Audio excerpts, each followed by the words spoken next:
Hey Mini enthusiasts, how you doing? Welcome back. I hope you're all well and I hope you're having a great day. So, as you might have guessed, today we're back on the Racing Green and I'm going to be prepping the bonnet and the boot lid ready for paint. Going to be a busy weekend this weekend, so this weekend I want to get all the paintwork finished. Fingers crossed it all goes okay. So I've got the bonnet and the boot set up. It's a Friday evening. I've actually booked the Monday off work, so I've got enough days to be able to do it. I was toying with doing the doors, the bonnet and the boot lid all in one go, but I probably could too. I'm a little bit worried about overspray. As you can see, I've borrowed these sort of scaffold stands from Mark. Really, really handy. So I can get around the panels quite nicely. But I think with the doors in there as well, I might do it, but I don't want to risk it, to be honest. I don't want to rush it. So, yeah, that's a setup. I've obviously got the bits and bobs in between. There's lots of little bits you forget about. I've got to do the seam strips up the side of the door, got to do the bonnet hinges, got to do the boot hinges. But that's how I'm going to set it up. I am going to just spray filler primer this evening, and then hopefully I can get that in colour tomorrow. I was toying with doing the backs of the panel first, letting it dry, then flipping it over and doing the other side, but I think I'm going to try and do it all in one go, otherwise I'll get dry edges and yeah. The only thing I'm a little bit unsure of is having them hanging vertically like that. Absolutely brilliant for not getting dust on your paintwork, really, really good, but really, really bad if you're trying to avoid runs. Because obviously maximum angle of attack and all that, so I'll have to be really, really careful when putting the base coat and the lacquer on. Not so much with the primer on. The primer goes on like porridge. It is really, really sticky stuff. You're unlikely to get a run in that, but definitely likely to get a run in the clear coat if I'm not careful. But I've had lots and lots of practice now. Just got to get it right, especially with the clear coat. You wait until it's really, really sticky before you go on with the next coat, and then don't go too mad with it. You go on wet, but just, you don't have to go too wet. Just go on wet and it will sink into the coat beneath it quite nicely. I may well pull the bottom of the bonnet out. Don't know, I'll see how I go. I won't time lapse, we'll just be back next when all the filler primer is done. Wish me luck. Right, so there we go, in high build primer now. Had about 3 coats. I mixed up, what, probably half a litre of paint. Wasn't enough, so I mixed up some more, then I had too much. So I've done 3 coats on this side, so quite heavy.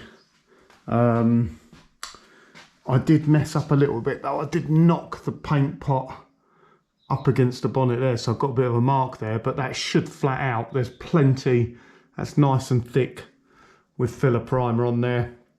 Again, using just a cheap eBay gun, but a 1.7mm tip. It gives quite a orange peely finish, but the whole lot gets flatted down, guide coat and then flatted down. Managed to get all the little bits okay. It's not easy to do, especially panels like this, because you start spraying it and it's moving around. So I had to thread a little bit of wire through there just so I could hold it and spray it. When it comes to spraying the bonnet, I mean, that is going to be the best position for not getting dust and rubbish in the paint, because it's pretty much vertical.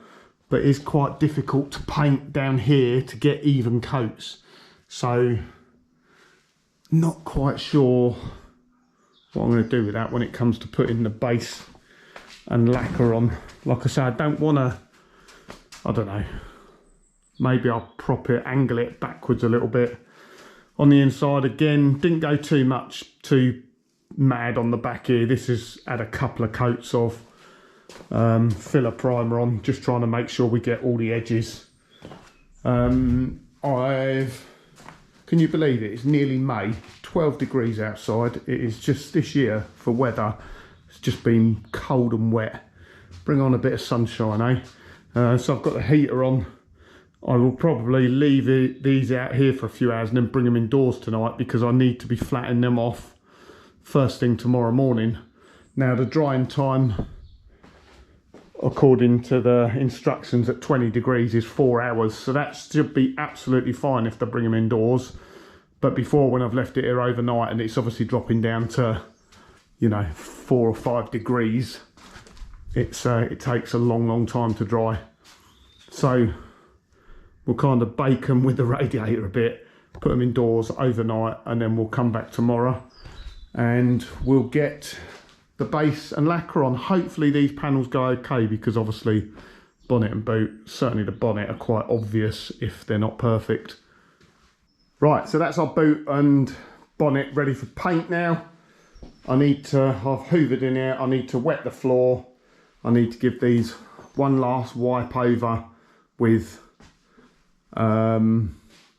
degreaser, tack rag them, and then fingers crossed all the paint goes okay. You'd have seen I've set up differently in here. I'm glad I'm not doing the doors at the same time, because it was really difficult to do the primer just on that one stand, just not enough room to get the gun around properly. And the angle of the bonnet as well. So as you can see, I've tied stuff up, so I've got it at my sort of ideal angle for spraying. So let's get the painting overalls on, let's get prepped and get these painted. Right, there we go, all done. Again, very pleased with how it's all come out. No problems, no issues. Yeah, I'm just getting a bit better at this as we go. I do sometimes find some bits where I think next time, you know, I should prep a little bit better or something like that. But everywhere's had a good 3 coats of lacquer, even on the inside as well. So should all be good. The bonnet, if I'm honest, does look a little bit orange peely, but there's enough lacquer on there that I'll be able to wet flat that back. Not too much crud in it. There are some bits, but nothing serious. But most importantly, there are no runs in it, because runs are just a nightmare. The boot panel, all good. I did just notice, and it's, yeah, when I talk about prep, so at the top here, there's a small dent there, but I didn't spot that. I mean, it's almost impossible to see dents in that when we're in primer. You can probably see more now behind that number plate where that panel was distorted. Desperately tried to stop that distorting, but you're not going to see it because it's behind the number plate. Backs of the panels, I probably went over the top a little bit on the back here, because like I say, my plan is to have these ribs on on show, so I want them looking nice. But yeah, all good. I've obviously done the number plate, surround, bonnet prop, catches, and then inside of the boot, sorry, inside of the bonnet again, eat your dinner off it. And that's exactly how I wanted it. I wanted it just as good underneath as it is on top. Again, with British Racing Green, it's just really important to make sure you get good even coverage of the base coat, because it will look lighter and darker. So I used a lot of base coat, actually, huge amount. They're actually, when you think about it, with both sides of the panel, this is probably the most amount of spraying I've done in one go, because that's actually, well, you're doing front and back, bonnet, front and back, boot, and then all the ribs and that as well. Yeah, that's probably more surface area than doing the roof. It's always tempting. I've got bit of lacquer left. I've got more self-control now, because in the past I'd have thought I'll use that up and I'll whack another coat on, and then you end up getting a run or something like that. So that's had 3 coats and the 3rd coat went on fine. Don't chance your luck. That's my advice to anyone doing it. Once you've got the amount of coats on that you need and you've got the finish good enough, leave it at that. Don't keep putting paint on just for the sake of it. So there we go. Thanks once again for tuning in. I hope you're enjoying this series. We're nearly there with the paintwork now, just the doors to go, which I'm probably going to be doing tomorrow now. So that'll be in a week's time for you. So I hope you enjoyed the video. If you did, please remember to give it a thumbs up. I read all the comments. If you want to drop me a comment, I really do appreciate it. And if you're not a subscriber, please do consider subscribing. We're getting near to the end of this build now. So thanks for tuning in once again, and I'll catch you again next time.